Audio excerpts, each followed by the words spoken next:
Welcome, everybody, to another episode of Need Some Introduction. I'm your host, Victor, and on this podcast, we introduce you, dear listener, to something new, usually something to watch, usually TV, and usually on a week-to-week basis. We are currently covering 3 shows here in the feed. Not something we normally do. There's a lot of recording, a lot of editing, a lot of logistics getting the co-hosts together, especially when they live internationally. But we will be down to 2 relatively soon because Paradise is only 1 week away from its grand finale, at least for season 1.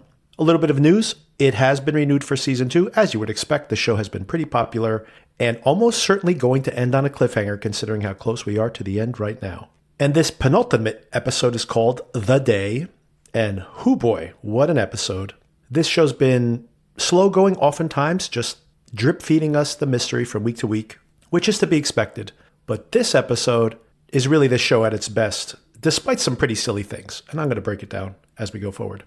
By the way, Darren will be joining in for the conversation. But given this episode, I have so many mostly moral quandaries about some of the decisions that are made and not nitpicking plot. I'm actually curious as to all of these moral dilemmas. What is the right thing to do? Really something that the show does try to delve into here at its best. So I think we're going to have a lot of conversation and possibly disagreements about some of the actions taken in this episode. And given the fact that's what I assume the conversation is going to be like, I'm going to do a quick rundown of the plot to make sure I cover all the bases and also to refresh myself as to what I want those conversation points to be. I'll start that breakdown in just a moment, but before then, a little bit of housekeeping. Anyone who's been listening for the past few weeks, we have had this challenge to try to get to 100 subscribers on YouTube. We are now over 60, so we're well on our way there. So if you haven't done so, please do subscribe to our channel on YouTube. I'll include the link in the show notes as usual. If you have feedback for us, feel free to email needssomeintroduction@gmail.com or post a comment on YouTube. Just published about a day ago, the second episode of The White Lotus. The White Lotus has been going a little slow so far, in my opinion. Not off to the hot start that season 2 was. But of course, I have a lot of faith in Mike White in general, and I do think it'll pay off in the end. And of course, Severance. I do anticipate, probably not this week, but next week, big revelations there on the show. Catch up if you haven't already. Oh, and one last bit of news on Paradise. If by chance you've been telling your friends and family to watch this show, and they don't have Hulu or Disney Plus, they've just announced that they plan to run this starting in April on ABC. So this will be a week-to-week television broadcast. So pretty easy for everybody to watch. If you by chance don't have this, well then, don't listen to these spoilers. This is the type of show that has many, many spoilers. So not a casual listen for this podcast. We're going to spoil everything. Okay, so the 7th episode of the season. We're just one away from the finale. Pretty short season, obviously. The episode called The Day. For all of you who are waiting for the punchline, my sarcastic commentary on the 80s cover song that will punctuate something dramatic in the show, usually in a not very effective way. Well, they seem to know this is no kidding in this particular episode. This is by far the most straight-faced and earnest episode we've seen, apropos to the end of the human race, and therefore no silly 80s cover versions here. The framing device for this episode is a direct continuation of last week's episode. Xavier is with Sinatra, whose name we find out is Samantha here. We probably knew that already, but I forgot. And she's explaining some of what happened on that day, that very fateful day, about a year ago now, 2 years ago, and following up on the promise, of course, that Xavier's wife, Terry, is not actually dead. That nuclear strike in Atlanta did not actually happen. Despite the fact that this is supposedly Sinatra conveying this information to Xavier, we actually jump all the way back to the Cuban Missile Crisis. And I think thematically important, this story, which may be apocryphal, but it is historically told, that the Soviet Union had told this submarine captain that if they were cornered, they should unleash all of their nuclear weapons on their targets, in the United States, of course. And he unilaterally decided to not do so. Of course, that is what's going to play out over the course of this episode. She starts to explain everything to Xavier, that there are people living on the surface. Those people we sent out there, I had them killed. I had to take care of them. Please don't ever take care of me, Miss Sinatra. And she laughs, scoffs at herself. Trust me, I'm not really a monster. Well, she's getting more and more monstrous here, which, by the way, side note here, I find this a less interesting version of the monster. But for the first time, the showrunners here, the creators of this show, definitely seem to be saying something about the culture at large, politics, etc. And maybe part of it is how someone with too much power, too much wealth, may become a monster. Being too isolated probably or definitely leads to a lack of empathy, let's say. And by definition, if you've become so wealthy and so powerful, you probably are extremely isolated. I mean, isolation leads to a lack of empathy even amongst people who don't have a lot of money. So money probably only exacerbates things, or at least gives you a lot more confidence that you are doing the right thing no matter what you do. Another little wink, nudge, audience, right? Am I right? A little political dig on the fact that, well, it's a good thing when the crisis is at hand that we have the right people in power. Very carefully vetted leadership at that point. Right, everybody? Right? This show, of course, was written and produced well over a year ago, I would assume. And of course, she mentions the fact that we have transistors out there, just radios out in the wild, and people are starting to call. She leaves, of course, until the very end of the episode, she leaves the really big revelation there with who's actually on those lines. And she happens to have those recordings on her. Darren had asked, well, what is that device she has in her hand? I actually thought it was a remote control or something. She was going to turn the TV on and show that she had kidnapped the daughter. But no, this is recordings that she happens to carry with her of these people communicating from the surface. And Xavier's like, how is this possible? And she says the president did something on that day, Xavier. And we flash back to the day. So this is going to be one of the most Google terms. I've already done the Google, by the way, and I'm sure you have all as well if you've seen this episode. Is there actually a caldera under the South Pole? I do not believe there is. But according to this catastrophe here, this is the thing that they've been worried about. And it's actually specifically the thing that that scientist was speaking about. I had misread all of this, and I think Darren was much closer to the reality of this. I had suspected that all of that talking at that conference that Sinatra had witnessed, this was general threat. But no, apparently this is specifically the threat they have been preparing for, this eruption under the Antarctic, which has released a huge amount of water. Apparently a hundreds feet tall wave. And this explains things, by the way. I was thinking in that visual we saw where the water showed the Washington Monument completely underwater, which is, of course, over 500 feet tall. And I was like, is this actually, where did this, how could you explain this? It seemed utterly preposterous. So I guess the explanation here is that the water released all at once, of course, created this shock wave of water apparently even higher than 500 feet across the surface of the Earth, and then shock waves, right? That wave, just like you would expect with a tsunami, but at a massive scale, would rush across the surface of the Earth, get to the North Pole, actually, and then shockwave back again. So you can imagine whatever wasn't decimated on the way out would be decimated on the way back and eventually settle down. But in the meantime, you can only imagine the amount of destruction. And this would be global. For anyone who's not aware of this, by the way, about 80% of all of the world population and also the US population lives in cities that are within a mile or so, within a few miles of a large body of water. So if water levels actually raise this high, it would wipe out the vast majority of the population of the Earth. And presumably that is what has happened. Of course, some of the details about the height of the wave and all these things come later on. I'm just kind of abbreviating it all here. Of course, Australia gets hit first. Poor Darren. Got to talk to him about this when he joins the conversation. So, of course, this wave is moving very quickly. Once again, not sure how scientifically accurate this would possibly be, even if something like this were to occur. A 5-hour wave reaching Washington, D.C., this wave would be moving at thousands of miles an hour, or 1,000 miles an hour at least. Xavier is trying to prepare for this evacuation of the president, simultaneously checking in on his kids who are already on their way to the airplane for their final transport to the mountain in Colorado, the Paradise compound. And of course, Terry is in Atlanta. She should not have gotten on that plane. I would have tied her down. When the president's telling you that there's going to be a worldwide apocalypse imminently, and wink, wink, nudge, nudge, don't fly in that plane, well then, take that as a sign. Do not get on the plane. Now, this is the first question I'd love to get feedback from Darren on. This is a very cynical view of what, or maybe of politicians in general, because this isn't just the U.S. that is contemplating nuclear apocalypse on all targets worldwide. Even early on, we indicate that there's some bombing occurring near the Chinese border. They're not certain if it came from China or not. There are missiles headed towards the United States eventually in the episode as well. Almost certainly coming from Russia, considering the direction they show on the satellite, but they seem to not even be able to clarify exactly where they're coming from. So this idea that something globally catastrophic is about to happen and that the reaction would be to react in a completely cynical manner.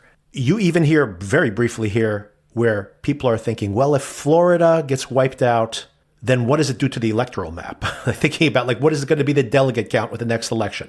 Not seeing the forest for the trees here, people. Very pointed, by the way, this idea that it's not just blaming the politicians. It's not just blaming how this collapse would immediately lead to an acceleration towards the end when neighboring enemies are starting to bomb each other with nuclear weapons. But it also has some critique here of the fact that you hear these voices on the channel, like not accepting the brutality of what is to come.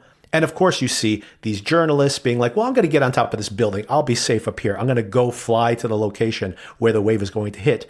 The assumption that they're going to be protected somehow, or even when someone's saying, no, the wave is this tall, it's going to wipe out everything. Even the powers that be in the show itself seem to not accept this. So I am curious to see if he thinks this is a realistic portrayal or maybe an overly cynical portrayal of how people would actually behave. Back in the show itself, at this point, they're just seeing that Australia is pretty much completely underwater. Florida is going to be hit within 2 hours. South Africa, of course, they mentioned how that has been hit, would be one of the first places hit, obviously, considering its location. Meanwhile, Cal is trying to get a head count, a vote, go or no go for Versailles. Of course, this is the evacuation plan. We see that same scientist that encountered it in the past. He's one of the last people standing as far as this broadcast goes. I mean, I guess if you know the end is nigh, then what else can you do? Maybe he's on some mountaintop somewhere because he's planned ahead because he saw this coming. So hopefully he did what he could to protect himself. Or maybe he's inside the mountain or near the mountain because he was one of the architects of its design.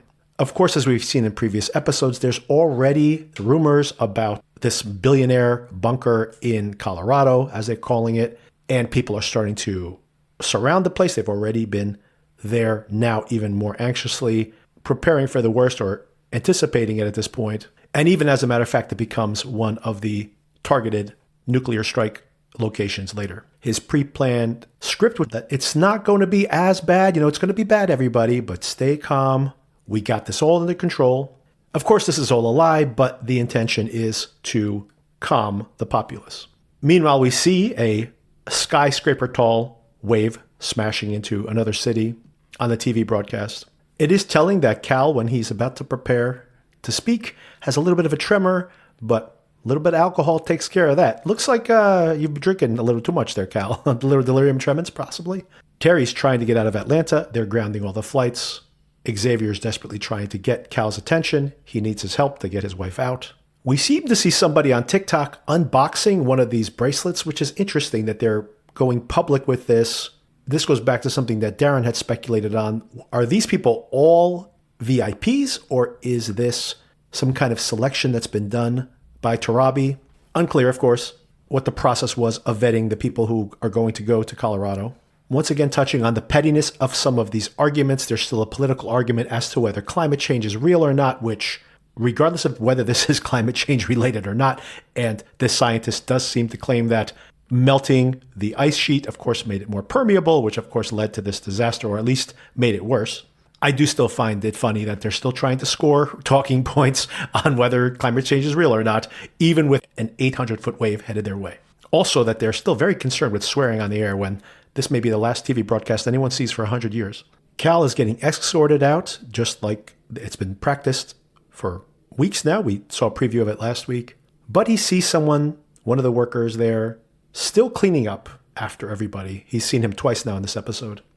And he realizes he's not that scared. And again, another thing that is definitely a critique here. When every news cycle has some new catastrophe, it does seem to feel like it's hard to tell when something really matters and when it's just another scare tactic to generate ratings. Cal makes what seems to be a noble decision to go back and then make the announcement. Everybody, this is really happening. You need to be with your loved ones. You're probably not going to be able to escape it. It's too late. So decide how you want to spend your last moments and who you want to spend them with. Once again, on paper, very noble. And I did like this a lot because it asks another question. What is the right thing to do? Can't wait to hear Darren's feedback on this. I'm not sure this was the right thing to do. It is endangering the people that are going to escape.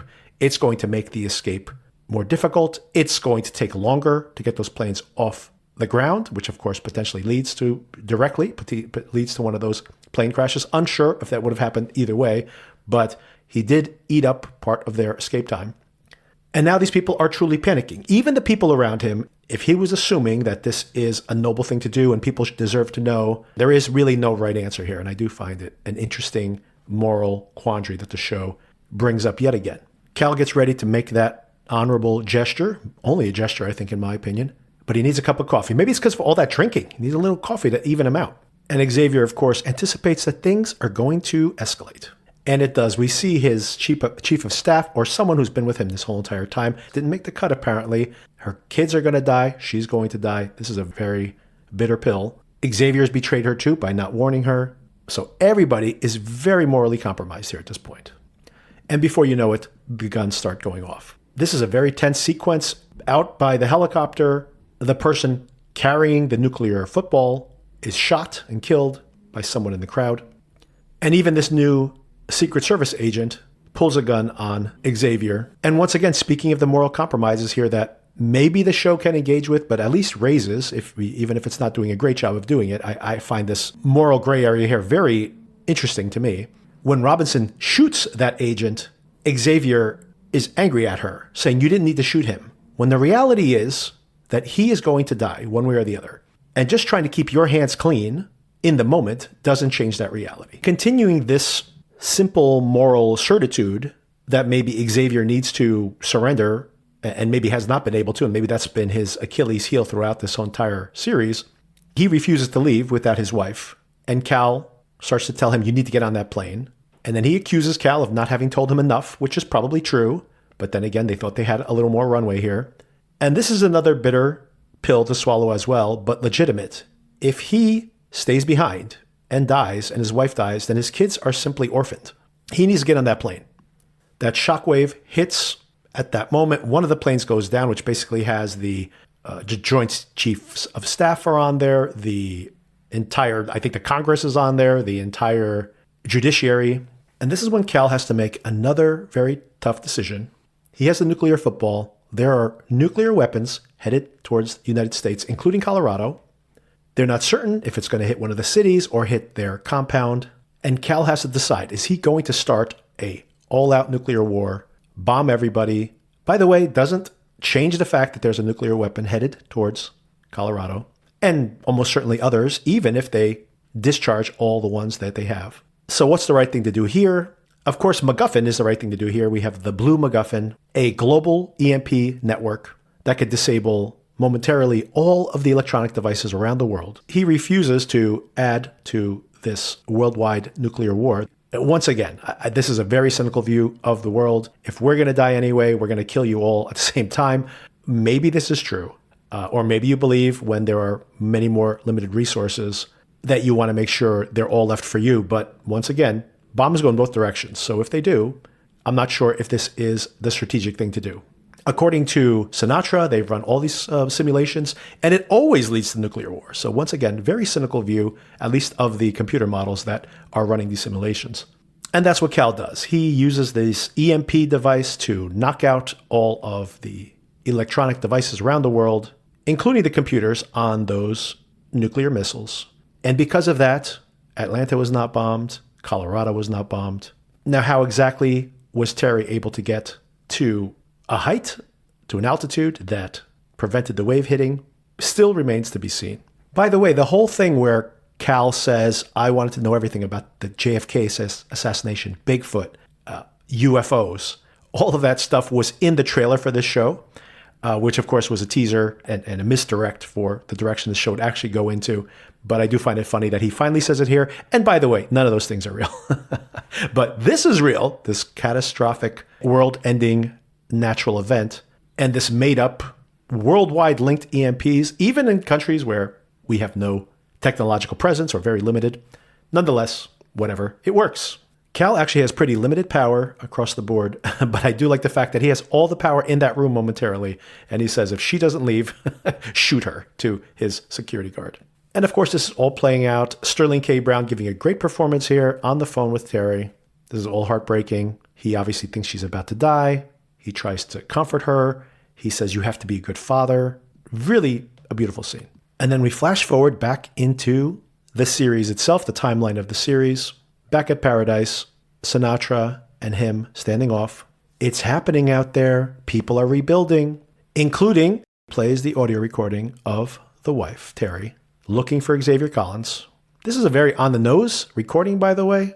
Are we sure this wasn't generated by AI or something before all the computers got blown away? By the way, even with an EMP, electronics would start working again. A lot of them would be fried, but eventually things would start working again. You could probably take a few computers apart and get them running once again pretty quickly, get some operational technology. Of course, the internet now, that's a little more complicated when you've blown out the entire network, but you can use radio signal. So technology exists to rebuild the outside world. I actually think about this a lot, is like, how would we rebuild if something catastrophic happened?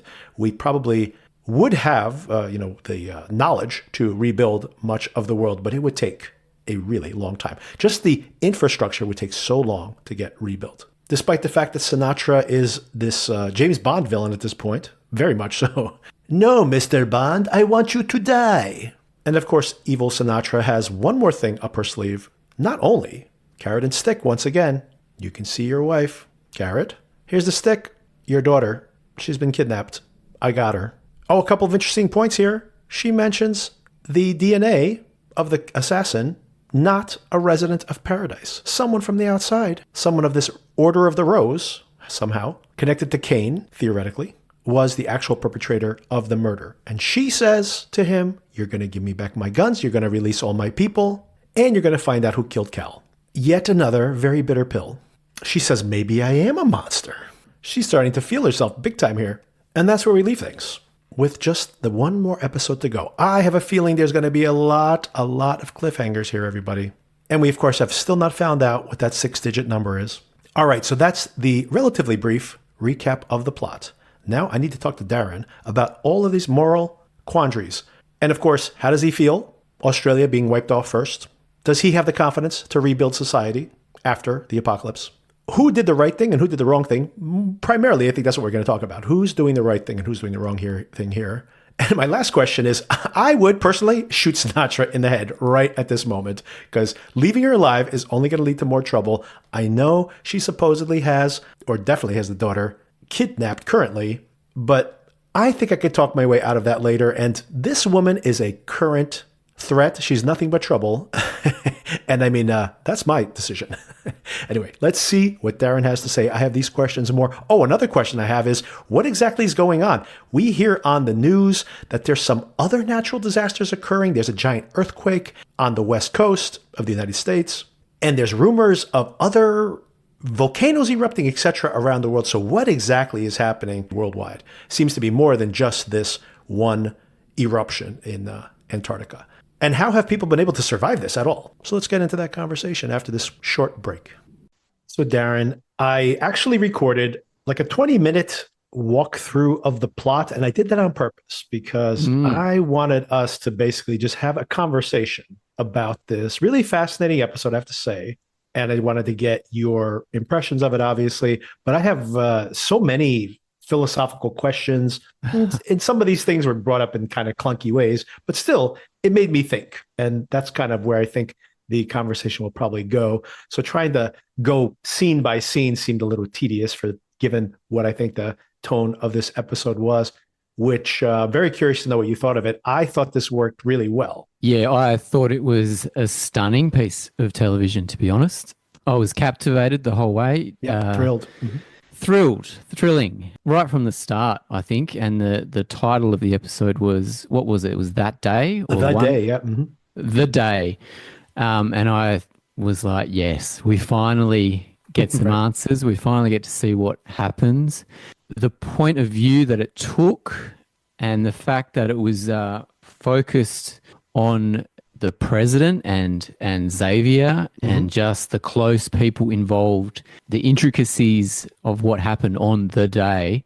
I was fascinated. I was stunned, and I thought it was. This is what you watch television for. I think this is why you go through a couple of the slow episodes to get to something like this, which delivers in almost every way. Yeah. It's funny because, well, just to call it out immediately, well, a couple of things. One is that the framing device, when we see Sinatra fully embrace her monsterness and, really becoming like a James Bond villain, actually saying that she's becoming like a James Bond villain, there's a little campiness there that, of course, the show, we've had a lot of humorous takes on different elements of the show. These writers, by the way, have written a lot of comedies, so there definitely is some intentional comedy here and some just TV-ness of the show.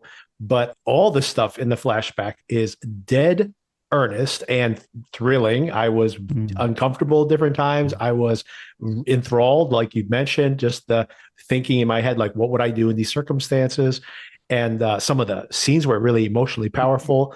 And they had none of the campiness that we've seen in previous episode. Not even, by the way, no covers of any 80s songs.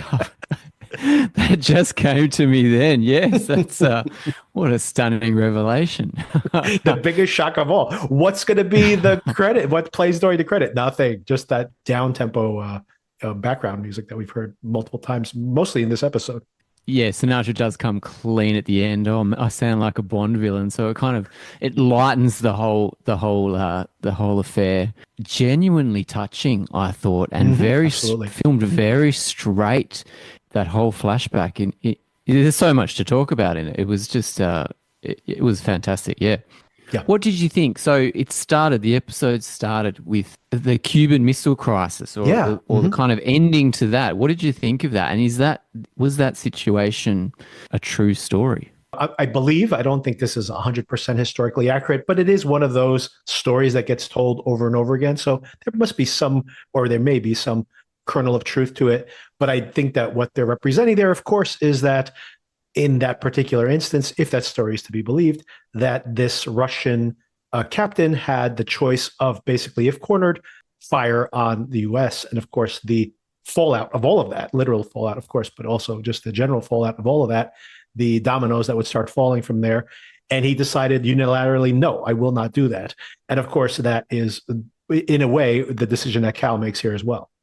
So I think that's the metaphor they're going with there. I do find it interesting that obviously this is, there's politics kind of subtly laced in here, but this one's probably the most aggressively so, where there's that piece of dialogue where it's like, well, it's a good thing we have a steady hand at the controls in a situation like this. Of course, these scripts were probably written well over a year ago, and this show was probably shot well over a year ago. So it's, not as on the nose as it seems, but hey, always a question that we ask ourselves. And the steady hand only comes from because he's a drunk, so he just needs that shot of alcohol. That's an excellent point, by the way. That as far as the steady hand comes, literally in the show, it is that he takes that drink and is just like, oh, my delirium tremens. The only time, all I got to do is a shot of alcohol. Look, does the trick every time. And then asks for a cup of coffee. By the way, I'm not sure if that's the right combination. Yeah, true. I feel like I've seen that standoff with a Russian submarine captain somewhere in films before, maybe a Mission Impossible or The Hunt for an October. Have you seen Hunt for an October? Is that Such where a I've great seen film? it? Yeah. Anybody out there, watch that. So it's so incredible. Stunning opening and very thought-provoking. The caldera. So we worked it out. We found out what it is. A caldera. So I haven't looked that word up. I've heard the word before, but it's a good word. We had our honeymoon, by the way, on the lip of the caldera on the Greek islands. It's pretty incredible view there. Ah, interesting. Okay. Really and that's an active volcano or former volcano or volcano? It is not. That one is not active as far as I know, but it's pretty fascinating that the island is, the rim of the caldera. So you really get a feel for just how immense the hole itself was, the opening, because you're, basically driving along the lip of the volcano. But no, not active. But I was I joked on the recap area, the little segment I recorded, saying that I wonder how many people are Googling today. Is there a caldera under the Arctic? Turns out there is not. But for anybody who doesn't know this, I'm aware of this. I watched some documentary on Discover or something years ago. They had a documentary about the fact that we have a caldera under Yosemite in the United States. And if it blows, it would not only basically liquefy half of the United States, it would basically be a nuclear winter for the rest of the world. At least we wouldn't have to worry about all that flooding, but it'd still be pretty catastrophic. There are possible similar situations here. Of course, in the show, it has to be under the Antarctic so that when all that water liquefies, it also creates hundreds of feet of water. Australia goes pretty quick, I'm sorry to say. Yeah, we're pretty close to Antarctica, that's for sure. I think you guys got an hour or two before you got wiped out. It's pretty rough. Yeah, that's right. Well, all our population is on the coast, so yeah, we'd be gone pretty quickly. Most of our population, anyway. And we brought back the climate scientist from his dismal presentation that no one attended. Suddenly, everyone's listening to him, and he's a riveting talking head on the television, isn't he?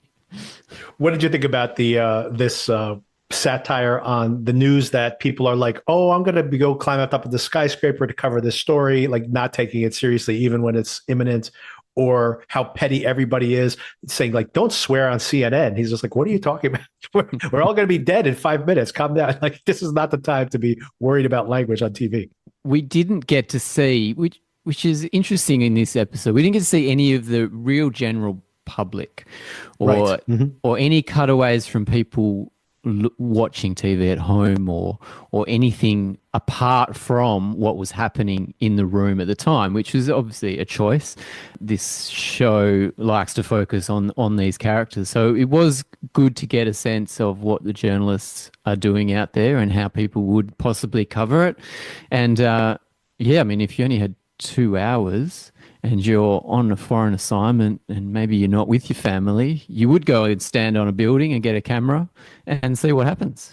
Oh, I mean, I think in her case, she actually thought she was announcing that she's safe. But I agree with what you're saying. If you really thought this is the end of the world, and like you said, you have like a small crew and you don't have your family around you, then it's like, hey, might as well go out in a blaze of glory.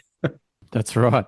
Yeah. So she was, that journo was on top of a building in Jakarta, which faces north, I guess. And so she was like, completely fine. Nothing is going to happen to us here. Right. And then an 800-foot wave comes. And quite effective, actually. I mean, you didn't need too much CGI to convey something quite frightening. Yeah, I think it's actually better this way. This is, the rather than dodgy CGI we've seen in some of those movies we actually mentioned. One of these asteroid films that Deep Impact. Deep Impact, exactly.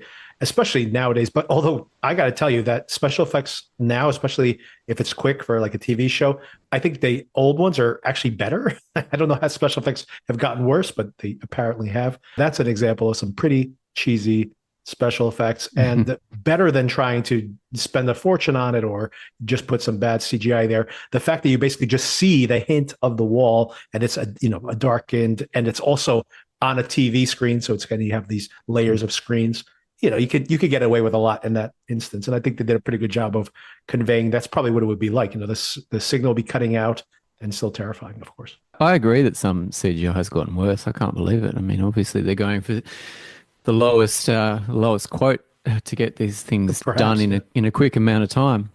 And all these CGI companies, this is totally off topic, but just reading this week that all these CGI companies, even the most elite ones in the world, are all like on the verge of bankruptcy. So I don't understand how mismanaged this is, considering everybody needs the service and no one's providing it well, and they're all going broke. I'm not sure how this is happening.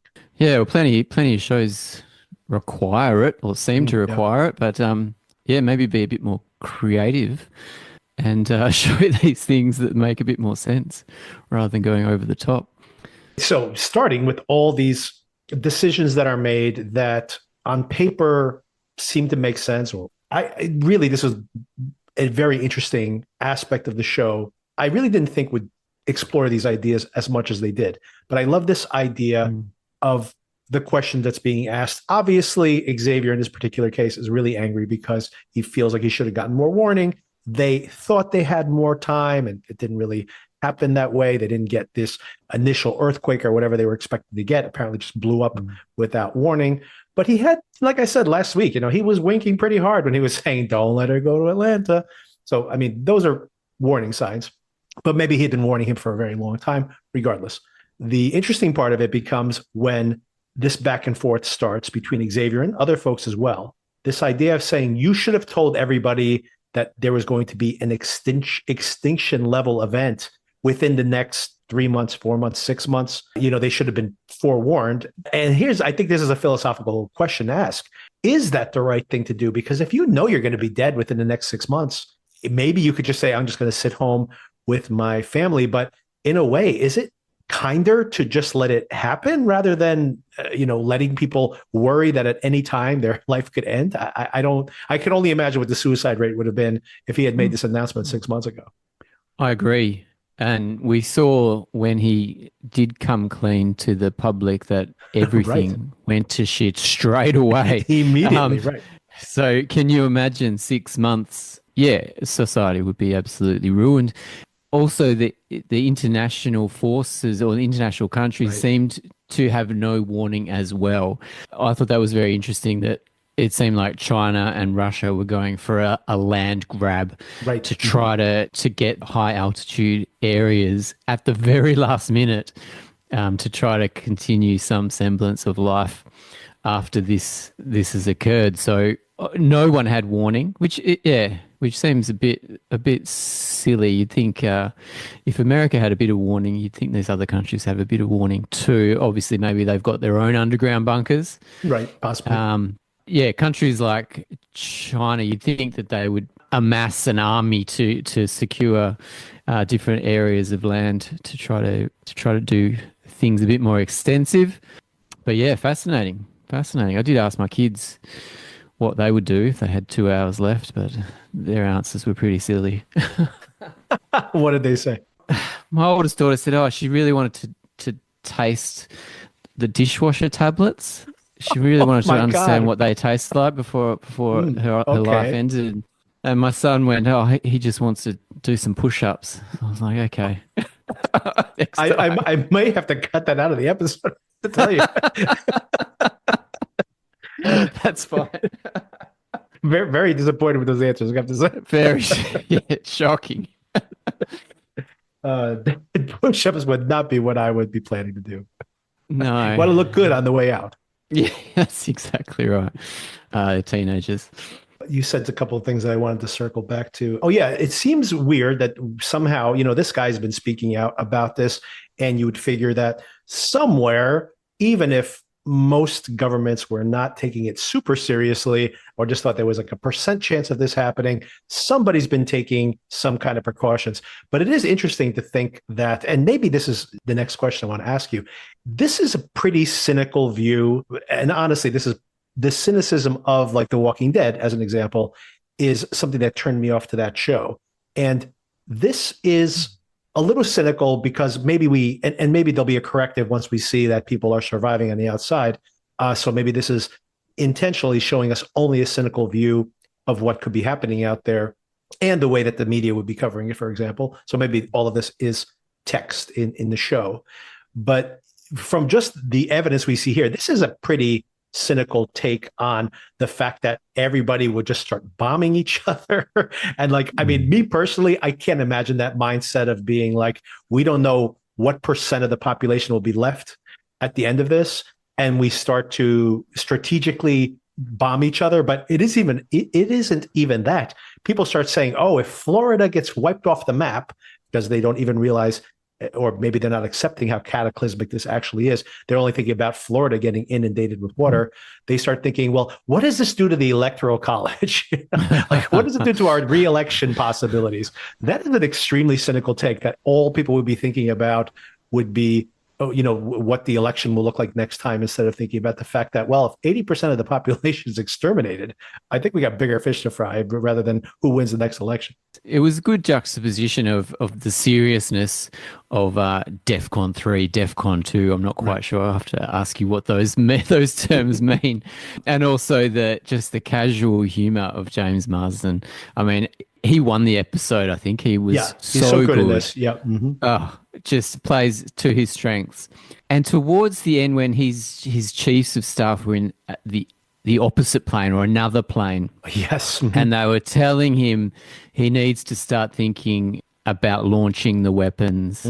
And they're like, it's not for us. We're going down. We have to make an emergency landing. It's for you guys. It's for the remainder of the civilization. It's interesting what you would do and what these leaders do to try to, in the face of a cataclysmic event, what do you do? Do you launch the bombs? And it Right. seems like Exactly. everyone launches the bombs. But of course, James Marsden doesn't. Well, because he has the MacGuffin in his back pocket. Yeah. And I want to talk about that because, and also the scientific possibilities of that, a little science corner on that as well, because EMTs are been used in so many movies in the incorrect way, oftentimes. Just like, let's just say the reality of, having a nuclear attack and the fact that, Sinatra's there. Samantha, by the way, I'm not sure if we knew her name before, but now we do know it's Samantha. But she's there saying, look, we ran all the simulations and there's always a nuclear attack. We need to attack. And I don't even understand the logic of that, by the way. I don't understand that at that point, you're only worried about who wins this nuclear war, whatever happens at this point. Do we really want to add fuel to the fire? This is my particular point of view. But maybe I'm wrong in that. And that's what it made me wonder about myself. Maybe I would be like, no, I'm not doing this. I'm not going to make it even worse because who knows? We're going to bomb someplace, which is one of the few places where society can start to rebuild itself. Like, why would I do that? Like, just for humanity as a whole, like, why would I do this? But maybe I'm wrong. Maybe we should just be thinking about like who wins this petty battle. Honestly, it feels so petty with these stakes so high. It does. It does. And they did seem to see exactly where these nuclear warheads were going to hit all these major cities around the US. And I did mention in previous episodes that it could have been Russia that was bombing Atlanta. So you were correct. Yeah. From the direction of it could be China also, but from the direction of the arrows, I would assume it's coming from Russia, which will be closer also. So, and we did see the graphic that Atlanta got hit. But towards the end, maybe that wasn't the case. So maybe the graphics were lying to us.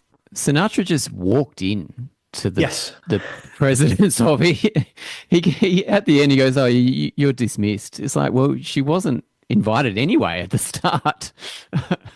Have a discussion at the end of the world. So we have a president and a egomaniacal billionaire on one plane, and on the other plane, the entire Congress and the judiciary has gone down in flames.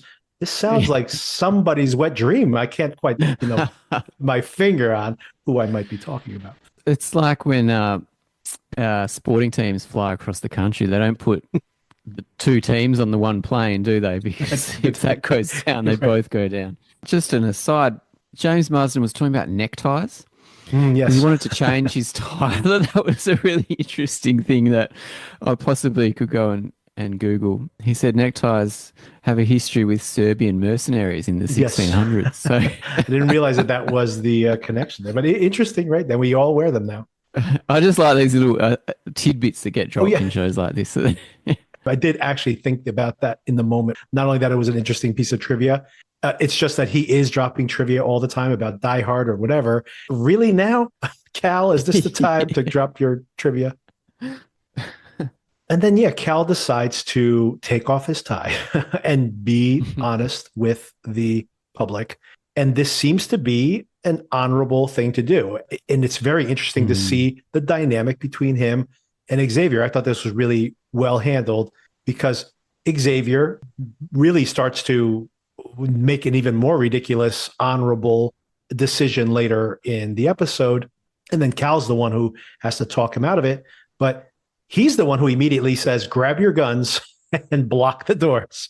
This is going to get really ugly really fast. So he knows what Cal is about to unleash, and they barely make it to the helicopter, obviously. But then even Xavier makes some pretty silly decisions. I like the fact that Xavier's trying to, rationalize with that guy, the young Secret Service agent. Robinson just shoots him in the head. He's like, I was trying to talk him down. And I'm like, this guy's going to die. He knows he's about to die. Like what, I mean, I hate to be so cold and calculating about it. Staying there and not getting the plane off the ground, the helicopter off the ground is not doing anyone any favors. It was his third day on the job too. So geez, Right. what a Quite a rough week. yeah. We get his first paycheck. That's pretty rough. I'm not sure who he replaced. I'm going to go with it that's how people could possibly react, but I'm not quite sold that everybody would start brandishing weapons and trying to get a seat on a helicopter that possibly has a way out. I don't know about that, but it did make for very dramatic television and a great intro to Robinson too, and how just ruthless she is, and also the scene or practical. the scene with Xavier's friend at the office, or the president's chief of staff, but his friend that was there, who her son needs his medication. I mean, that's a bit of a heartbreaking situation, and the way that she kind of spits almost in Xavier's face about her situation. I mean, we'll go with it for dramatic points, but I'm not sure if I was fully sold on that. I mean, that's just to make Xavier feel terrible. Even more terrible. Even more terrible. Yeah. As silly as some of these things are, I actually didn't mind it because I like the ideas behind it. He's saying, I was telling him to put down his gun. I almost convinced them. Okay, so she shot him in the head. That's terrible. But what if he had laid down his gun and then sat there and waited an hour for the wave to come and drown him? That would be better. Like, it's just, everyone's making a devil's bargain here. And it also drives home the fact that everybody living in paradise right now, this is the experience they went through, right? So they all lied to people. They all betrayed people. When they were escaping, they were watching people dying outside, not even like dying, like, I know they're going to die and maybe I can just look away and pretend it's not happening. People are being shot so that they can get on the plane. This is the what led to their current circumstance. So you can only imagine how traumatized these people are. Absolutely. And it's fascinating to see people make decisions in life or death moments, split second decisions. Like, I recently did a first aid course and they said some people act and some people freeze. So it's like your fight or flight response. But those people that freeze, they're useful. So you could direct them to call emergency services or do so. So everyone's useful in a situation. But yeah, people like Xavier are trained to act and they're trained to make super fast decisions. So it's really interesting to see how quickly he makes the decision and how he just goes after it. Guard the door, get the weapons. It's great to see in action. You can't really rewire your nature if you're a freeze rather than an act person. A lot of immersion can slightly change it, but I'm pretty sure everybody who gets to this point, they have been vetted that they are not going to freeze up, because that's the last thing you need in this particular circumstance. Absolutely, yeah. And I mean, he is the man in charge, the Secret Service agent in charge of the president, and has form with taking a bullet for him. So, yeah, he's a man of action for sure. So my question to you is, okay, so is it the moral thing for Cal to be honest with everybody and say, hang on to your loved ones and good luck, if you survive?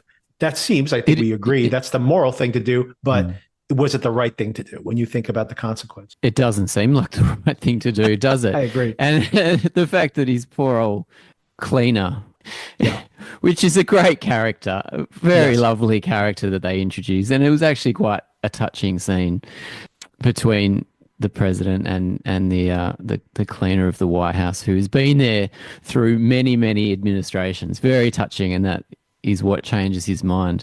But it's clearly the wrong thing to do, and and the waves of just tragedy just resonate as soon as he is honest with everybody, and you can just imagine what would happen in the general public, or if anything would happen if you watch TV and that happened. I mean, a lot of people wouldn't be watching the news. People get their information from other areas. Did you notice there was like a quick TikTok or something about, my friends got these wristbands. They got them 3 weeks ago. I thought that was an interesting little aspect. So the word has gone out that there's these special wristbands around and something is going to happen, and everybody is possibly waiting for this imminent event. That's a little bit of social commentary there. You see that cleaner at the White House, who's been there for 40 years practically, that he's like, oh, you know what?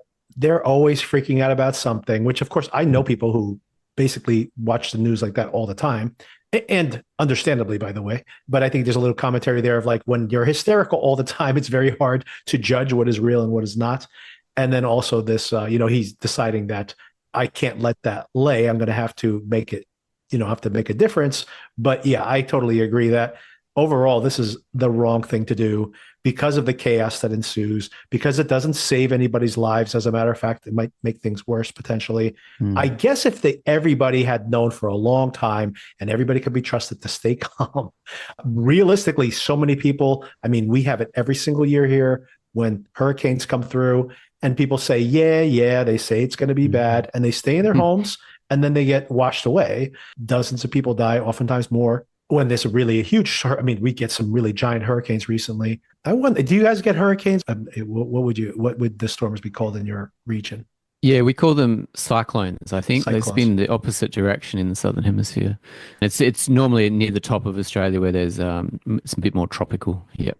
And do you get have they storms gotten more aggressive recently? Possibly.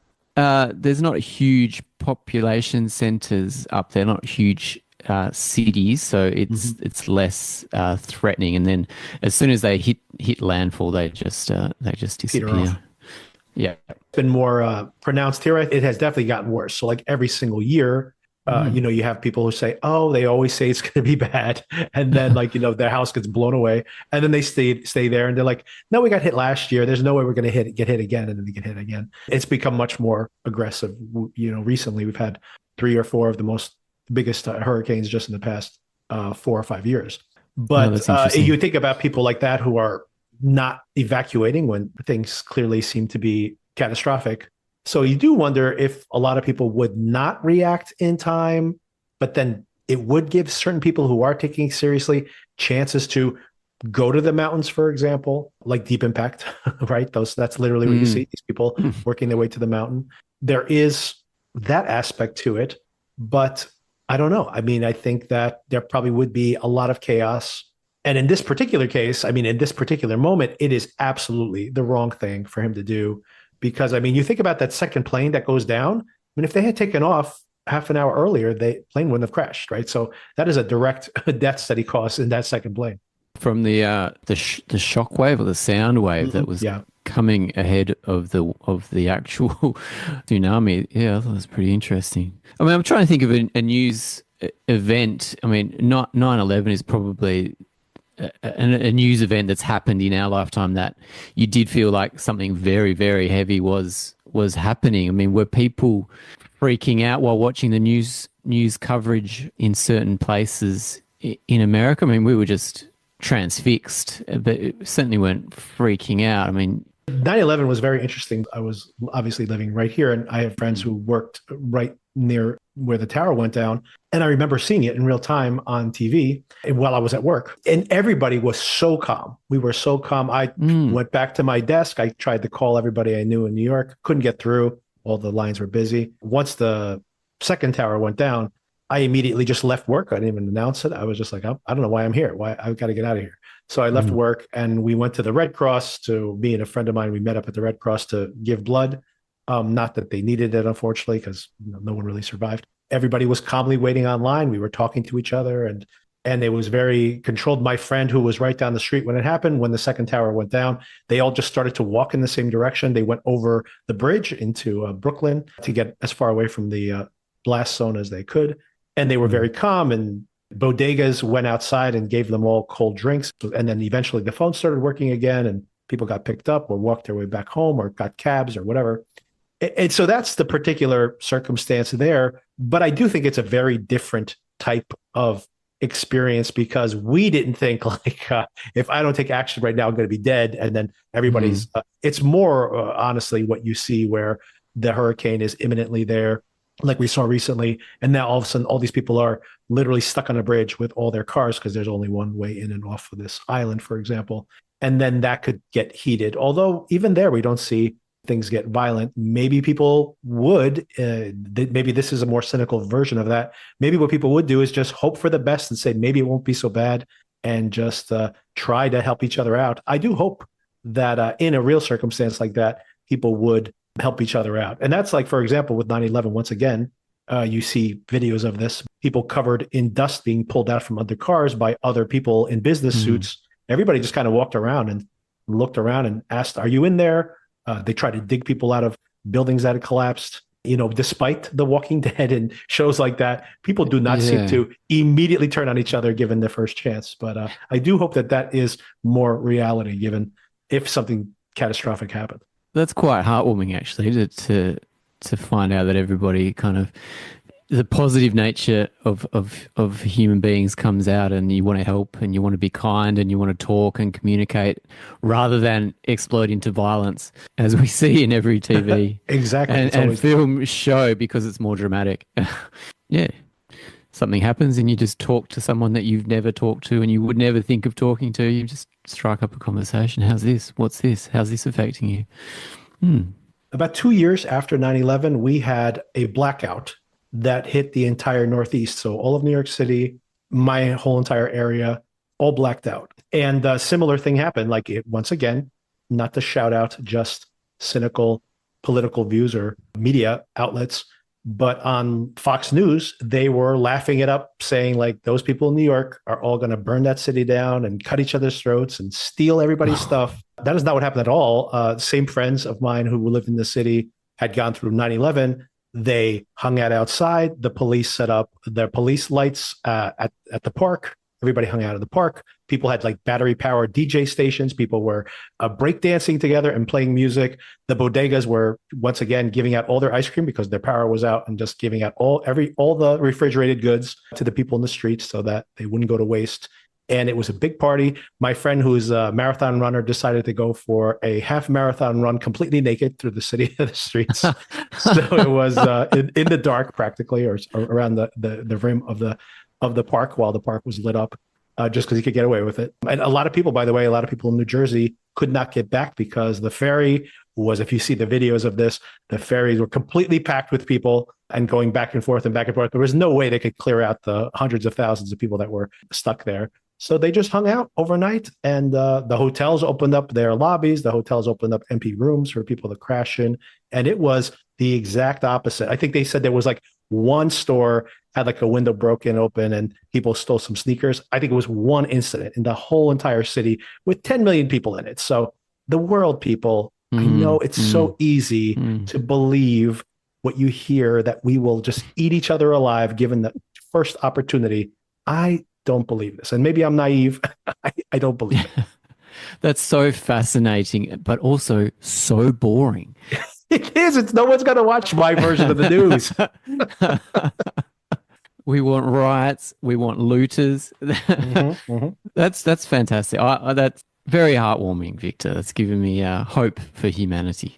And I really do sometimes tell my nephew when they get really cynical, or my wife when she gets extremely cynical about just how horrible so sometimes the news can be, for sure. Obviously, there are things, real significant things, global warming, etc., that are real threats that we need to be aware of, and, you know, foreign actors as well.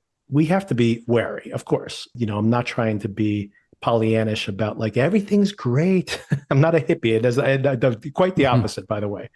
But I don't know, given the fact that whenever I've seen something get really bad, there's always somebody there who's trying to help out. Maybe once you're running out of food, or when it's down to you or your neighbor surviving, yeah, things will get bad. I'm not going to deny that. You might have to make some tough choices, but I'm not sure that everyone's going to immediately start detonating nuclear bombs on each other. Just to correlate back to the show here, I think that is a bridge too far. Maybe people would think, I'm not sure I'm going to go bomb all the prime real estate in that other country, because maybe that is where like society is going to rebuild itself. So if I'm going to be the killer of all of humanity, maybe I think twice. That's all I'm saying. What's DEFCON 3, DEFCON 2, DEFCON 1? What do you know what the levels are of those? That usually relates to nuclear war, and it depends on what your like readiness is for nuclear attack. I think DEFCON 4, I think, is attack is imminent. So you're basically saying how ready you are for. So for example, once again, I might be on the wrong end of the scale here, but the lowest scale, whichever one that is, let's say it's DEFCON 1, I might be traveling the wrong direction on that scale, by the way. Yeah, I think they were going down. Yeah. What down was worse, right? So yeah, I think DEFCON 4 is like no threat at all. I think we're always at DEFCON 3. Recently, there's always some slight wariness always. So I think we're always at 3. I think we haven't been at 4 in a long time. And then 2 is ready to fire. And then 1 would be like we are anticipating a nuclear attack at any time. You have the silos ready to fire at that point. Wow. And the football is a real thing. And that there is a guy that carries the football around with the president all the time. Yeah, wherever the president is, there's always a guy with the football. Yep, always. Incredible. In case they have to detonate to fire all the nuclear weapons. I don't believe it's a unilateral thing, by the way. I think that there is a pretty fascinating podcast I listen to where they run these drills where you have 2 people inside of the silos underground, and they have 1 key each, and they need to turn the key simultaneously. When they get the order, they are supposed to fire the weapons. Oftentimes in these test drills, they do not. They're like, I'm not sure I'm willing to kill millions of people. So, this is more fictionalized, this idea that I push this button, even though like I just detonated, or I guess he hasn't detonated the EMT device yet. If nuclear weapons are going off and conduit for communication from the football to wherever it's going, the idea that a trigger is fired immediately, it's not. There is some firewall there. There are humans there that have to make that decision. Oh wow! So they think that they are turning the key and killing hundreds of thousands of people in this psychological test, or yes, or not? I'll see if I can find the podcast. I listen to so many podcasts. If I can find the podcast about these 2 men who were interviewed about it, this is like they did this many many years ago. I'll put it in the show notes if I can locate it, because it's pretty fascinating. And yes, they believe they actually think that if they pull the lever, they're going to detonate. They're going to fire those weapons. Wow, they're supposed to, right? That's what they're being tested for. That's their job. Yeah. Back to the show, there's a few other things that I think are kind of interesting. We get to this moment where Xavier now is not going to get on the plane. Only been able to talk to his wife a few times. She talks very sad. He's like, steal a car. She's like, I even stole a car. I still couldn't make it. Apparently she did, but at that moment she had not made it. And he's, devastated by this, obviously. This, I think, is him making like a dumb, or at least rationalizing things in a pure and, once again, an honorable thing for him to say, I will refuse to get on that plane without my wife. But Cal, of course, says that their kids are going to be orphans. Like, you can't survive this. She won't survive this. Like, your kids are on that plane. You got to get on that plane. I'm saying that out loud, by the way, when Cal is saying it. I'm like, absolutely, get on that plane. What are you doing? I'm on board with that rationale for sure. By the way, if that was Terry's be like, goodbye, I'm getting on the plane with the kids. Same.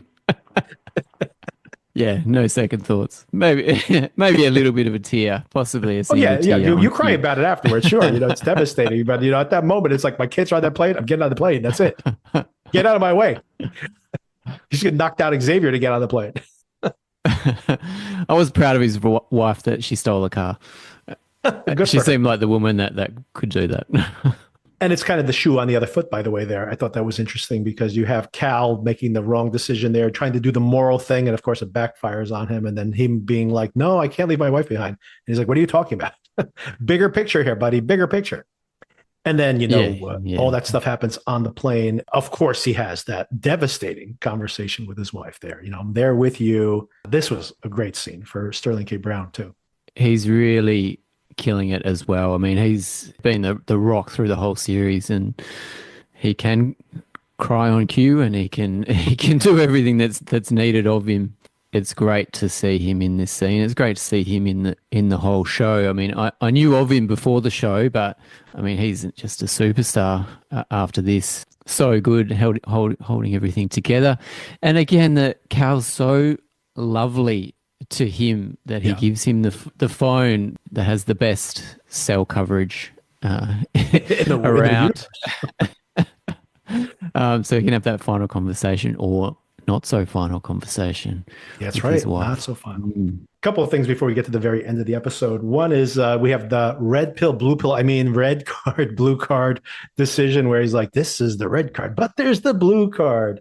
We can have this global EMPs. Okay. Big question mark on whether that would have actually be feasible, considering you now have EMP devices in other countries. And I mean, EMPs traditionally, the way you actually generate EMP is by detonating an actual nuclear weapon. He could have said, I can use the nuclear weapons as EMPs. That would have made more sense. Instead of having these satellites that somehow could be EMPs, and they have to be detonated in the atmosphere. They can't be out in space. They have to be in the atmosphere to create this gamma radiation. It doesn't create hulks. It actually just blows out basically short circuits everything electronic. But anyway, that's what they're proposing here, that this is an alternative. And of course, there are computers on those missiles. So if you can fry the computers on the missiles, they'll probably fly into the ocean or something rather than hitting their targets. We assume, even though the missile looked like it was right over Atlanta, we assume that one was not detonated when these EMPs detonated. And also the one that was headed for Colorado obviously did not detonate either because they were successfully did get there. Kind of a MacGuffin, obviously, but did you think this was a clever way to square the circle here? Yeah, I like that he has something in his back pocket that he can just bring out. But the EMPs don't affect their plane. Doesn't affect Air Force One, Right. obviously. Yeah, This sure. MacGuffin. Yeah, Although, and that's, yeah. you know what, my science corner, the whole idea is like, well, if I make this decision, I do set back the world 500 years, Yeah. which is totally made up because we didn't have computers 500 years ago or even electricity. So calm down there, Cal. You're not doing that much damage.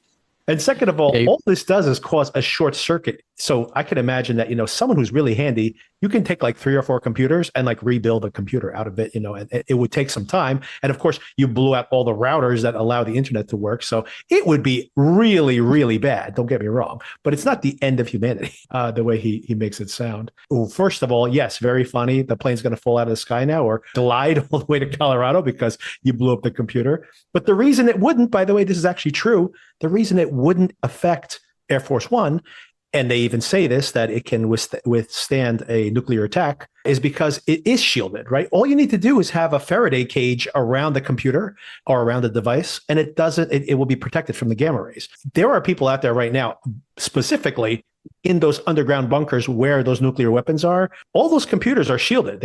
You're assuming nuclear weapons are going to go off. So you better be protected against any kind of EMP activity. Okay, so we're drawing a long, long bow with this to go with this as a theory, right? That's why there was science corner there. This is all blah, blah, blah. But fine. I'm okay with it. I'm okay with it. By the way, a lot of this might be true. Even in the show, you can imagine that afterwards he'll be like, I thought everybody's computers were blown out. And it's like, no, scientists normally put Faraday cages around their devices. For example, offices put Faraday cages on their windows to keep people from being able to intercept their, technology, like, kind of jump onto their Wi-Fi and steal their activity. So there are lots of devices out there that are protected, including government computers, for example, right? I'm sure Apple does not have their computers not protected by Faraday cages and other similar technology. All that is to say that you would be able to get technology going once again pretty soon thereafter. And this may be the text of the show. Maybe in season 2, we find out that areas have come back online pretty quickly and that it's not as apocalyptic as they thought it was. Yeah, well, we have to start thinking about season 2 now, don't we? It's been announced. It's been announced. And one more episode to go of this season. Final episodes of seasons can go one of 2 ways, or maybe 3 ways. They can solve everything, wrap everything up into a nice little bow, do that, but also tease something in the future, and also completely tease everything and wrap nothing up, which I hope this show does not do that. But the fact that it's only just been greenlit for a second season leads me to hope that it's going to be a nice ending. In that one interview, the Billy Pace character mentioned that there was a 3-year plan for this. And maybe I don't know if I ever mentioned it here on mic, but you had mentioned it. I'm like, who knows? Maybe they meant this as a one-off, but apparently there was a 3-year plan. So I guess they were ready for it, and the ratings have been good. They've been growing. The podcast has been popular, by the way. Week over week, we get more and more listeners. So I'm sure the ratings of the show are going up as well. That's good to know. Yeah, I've been hearing people talk more about this show. Mm-hmm. It's been popping up again and again. Yeah, so I think it's going for a bit of a late run and becoming more popular. Again, they ended the episode with a bit of a hook that the president was killed by someone that is from the outside. A non-Paradisian. A non-Paradisian. Okay. Yes, foreign DNA. How do they get in? And with but with that, remember the rose on the jacket. So they're part of some cult rose society, somehow connected to Cain, the father, the grandfather. And this is, once again, I'm pretty sure not all of this is going to get wrapped up next week. So luckily, we're going to get that season 2, because I had a feeling it's going to be one of those shows where so much is going to be left unanswered at the end. We definitely need season 2. We still don't know what the 6-digit number is, which of course was the first clue we found in this whole series, which kind of been dropped, but I'm sure that will pay off in some way in the finale. Like, speaking of the finale, we can do a little more speculation, but I did want to just touch on a couple more plot points. First of all, I love the fact that we have Sinatra at the beginning, and then when we get back, makes all her revelations. Ooh, I have this recording of your wife. It's very on the nose, by the way. She goes, I am Terry. I am Xavier's wife. Does she have a gun to her head? I mean, that's a very on point. And there's no ambiguity as to who she is. We were wondering what that device is. Apparently, that's what it was. She says, you could shoot me all you want afterwards. But of course, she has his daughter as well. And she goes, ooh, I really do. I am a monster, aren't I? She really starts feeling herself there at the end. I would have shot her. Yeah, a bit on the nose there. Would you shoot her at that moment, or would you let her live? See you later. I'll sort it out later. She was shocking, wasn't she? I honestly feel that way. I'm like, okay, I'm going to kill you with you gone. Is this Secret Service girl really going to be so loyal that she's going to, kill my daughter when you're gone? I don't know. I'm going to take my chances. You're trouble. I got to get rid of you right now. But we have to put in a call to our favorite bartender just to make sure. Oh, yes, of course. She knew everything, of course. She knew everything. Yeah, he tells the truth. Do you ever think about this, by the way? I literally do think about, like, what would I do if something catastrophic like this happened? I needed to, like, rebuild society. There's like those books you can download where they have like all of human knowledge and you could print it out on papers. And I'm like, I need to get like a computer, an offline computer with a battery pack and a Faraday cage and maybe like an offline AI model. So I could be like, how do you create electricity from a potato? Like, I need to start making some simple machines around the house once the apocalypse hits. Do you have a bunker prepared I do not, already? Just my basement. With a Faraday cage. I'm in the bunker right now. That's what I'm doing. Can't say I do. No, but I think about it. I think about it. Think about it. Yeah. I prefer to just to watch these things as fantasies. You won't be ready when the nuclear bombs I won't be dropping. ready. Yeah, if there is a zombie apocalypse, I will be one of the first to go, I think, and I'll be happy with that. That is something that annoys me about, like, The Walking Dead, for example, where I'm like, okay, the zombies, obviously at some point people will catch on to this, yada, yada. And I'm like, but it's the fact that the show is on for so many years and they're just starting to cobble society back together. I'm like, look, all these routers, all this technology is still operational. Why is it taking so long to just get a baseline society going again? I don't understand. Yeah, get it together. Exactly. Okay, one last thing before I let you go. What else do you think might be going on here? Because also hinted at there, you hear people saying volcanoes are suddenly erupting like in Iceland. California's had a giant earthquake, right? All of California is on fire. So there's more going on here than just the caldera exploding, right? Do you have any theory at all, or did you pick up anything there? Just what the climate scientist said, that it ends when it ends. So it is just like a giant wave that will ripple all the way up the Earth to the Arctic and then come all the way back down. And he seemed to think it would just keep doing that until it runs out of energy. So, I mean, you can just imagine the absolute devastation that that would cause and would upset all the tectonic plates. And I mean, California is also always on the verge of the big one. And so, yeah, that's all that I picked up from that, that the Earth is just going to be banging left, right, and center, and it's going to be, yeah, very, very dangerous out there. No, I didn't think of that, but you raise a good point. Maybe like if this is such a massive, world shattering, literally, explosion, that maybe it would like trigger other faults and things like that. So yeah, that is actually a good point. But speaking of that, the thing I thought about with the water, have you seen The Impossible? Did you ever see that movie? I did, yeah, yeah. Fascinated by that film. Yeah, and I thought about that sequence. Of course, it's happening in microcosm, but when the tsunami hits, and that whole idea, I never thought of it. The whole idea that the water comes in, obviously, and then people survive with that first wave. And then the wave comes back with all that debris in it. And it basically it's like a Cuisinart, right? Going through all these people. And I'm like, oh my God, I never thought about that. What a horrendous reality, right? Yeah, that was an epic film, and they did that really well Really to well. show Very disturbing. Yeah. how you could just be taken, and you could be kilometers, miles from where you were, in this water that contains everything: sewage, trees, Yes. metal, cars, and you just absolutely destroyed, and you have no chance against that kind of thing unless you're in a boat. Right. And I've seen videos of these boats that just go straight for the horizon just to try to make it over that Exactly. bit of Just keep, white water yep. into deep water. Yeah, just yeah, incredible. Yeah, that the Boxing Day tsunami. I do remember that quite vividly when that happened. If you were going to have a cover song in this episode, did you think of anything you might have come up with? It's the end of the world as we know it. I don't know. That's a good one. That's a good one. Yeah.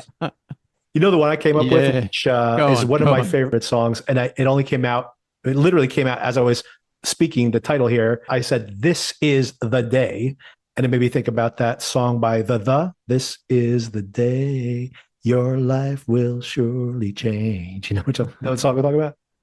Yeah, I do. Yeah, that's 80s, isn't it? That would fit the That's theme. 80s. That would fit. Yeah, exactly. I actually had to think because that's early 80s. So I'm like, is that 79? Is that? But I do think it is officially in the 80s. So it would make the cut.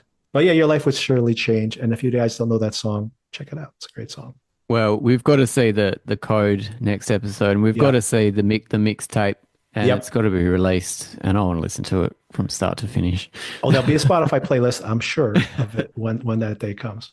So yeah, only a week away. This is very exciting. We have one more week. It is, Do and you- it's just got better and better. I think maybe Yep. Mhm. one or two dud episodes, but Yep. yeah, maybe It's a one. little slow in And the middle. I think it was a little slow in the middle, but I was still interested. I wasn't like so slow that I'm like, I'm quitting this show. Not that I would have at this point. I'm committed, but yeah, but regardless, I wasn't like, I hate having to watch another episode. I was always looking forward to the next episode. But yeah, this was definitely the best of the season, and this is what we've been teasing the whole entire time, and it really paid off. absolutely loved it. Okay, real quick, the White Lotus this week. Any opinion from you and your wife?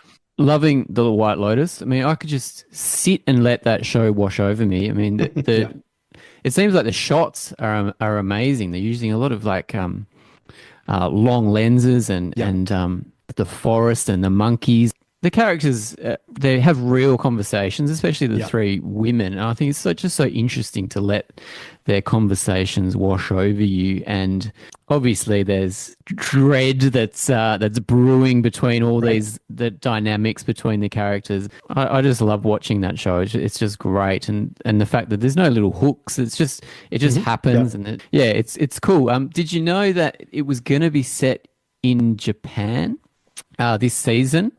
Of the White Lotus, the tourism board of Thailand. This is a story that I heard. Got word that it was going to be in Asia and in Japan, and they threw money at the production Really? to get Wow. it to be changed to Thailand. And I mean, whatever hotel that is shot at, that's going to be booked solid for the next 10 Oh, years. absolutely. Yes.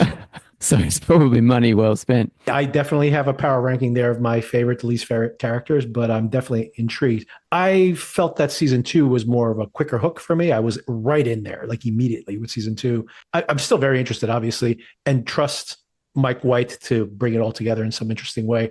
I'm not engaged with all the characters equally at this point. Mhm.